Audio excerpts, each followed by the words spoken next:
அனைவருக்கும் வணக்கம். சற்றுமுன் வெளியான முக்கிய அறிவிப்பின்படி குடும்பத் தலைவிகள் அனைவரும் பயன்பெறும் வகையில் கலைஞர் மகளிர் உரிமைத்தொகை திட்டத்தில் புதிய மாற்றங்களும், மேலும் இந்த திட்டத்தில் விண்ணப்பித்து பணம் வராதவர்களுக்கும் மிக மிக முக்கியமான மகிழ்ச்சியான அறிவிப்பு ஒன்று வெளியாகியுள்ளது.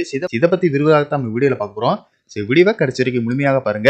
வீடியோக்குள்ள போறதுக்கு முன்னாடி இந்த வீடியோ லைக் பட்டனை பிரஸ் பண்ணிக்கோங்க. இப்பதான் இந்த சேனலுக்கு ஃபர்ஸ்ட் டைம் இருக்கீங்கன்னா சப்ஸ்கிரைப் பட்டனை பிரஸ் பண்ணிக்கோங்க. கூடவே பெல் ஐகான் பட்டனையும் பிரஸ் பண்ணிக்கோங்க. வாங்க வீடியோக்குள்ள போகலாம். குடும்பத்திற்காக வாழ்நாள் முழுவதும் ஓயாமல் உழைத்துக் கொண்டிருக்கும் ஏழை பெண்களின் உழைப்புக்கு அங்கீகாரம் கொடுப்பதற்காகவும் வறுமையை ஒழிப்பதற்காகவும் தமிழ்நாடு அரசால் செப்டம்பர் 15ஆம் தேதி 2023ஆம் ஆண்டு கலைஞர் மகளிர் உரிமைத்தொகை திட்டம் கொண்டு வரப்பட்டது. இந்த திட்டத்தின் மூலம் அரசின் நிபந்தனைகளை பூர்த்தி செய்யும் தகுதியான குடும்ப தலைவிகளின் வங்கி கணக்கில் மாதந்தோறும் 15ஆம் தேதி 1000 நேரடியாக வரவு வைக்கப்படுகிறது. இந்த நிலையில் உங்களுடன் ஸ்டாலின் சிறப்பு முகாம்களில் விண்ணப்பித்த பெண்களுக்கு டிசம்பர் 12ஆம் தேதி முதல் வங்கி கணக்கில் ரூபாய் 1000 நேரடியாக செலுத்தப்பட்டு வருகிறது. ஆனால் பல பெண்களுக்கு இன்னும் பணம் வரவில்லை. இதனை அடுத்து கலைஞர் மகளிர் உரிமைத்தொகை திட்டத்தில் தகுதி இருந்தும் விண்ணப்பம் நிராகரிக்கப்பட்ட பெண்களுக்கு தமிழக அரசு ஒரு நல்ல வாய்ப்பை வழங்கியுள்ளது.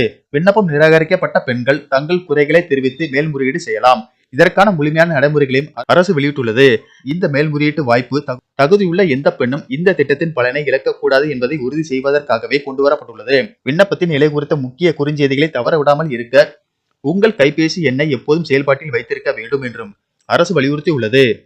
மேல்முறையீடு செய்ய விரும்புவோர் தங்கள் விண்ணப்ப மனுக்களை உள்ளூர், கிராம அல்லது நகர் அலுவலர்களிடம் நேரடியாக கொடுக்கலாம் அல்லது மகளிர் நல தனி வட்டாட்சியரை அணுகலாம்.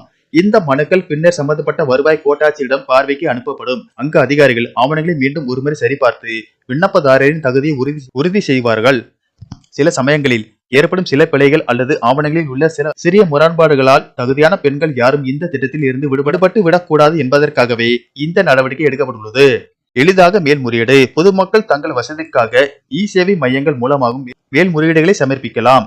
அரசு அலுவலகங்களுக்கு நேரில் செல்ல முடியாத பெண்கள் தங்களுக்கு அருகில் உள்ள சேவை மையங்களுக்கு சென்று எளிதாக மேல்முறையீடு செய்யலாம் என தெரிவிக்கப்பட்டுள்ளது.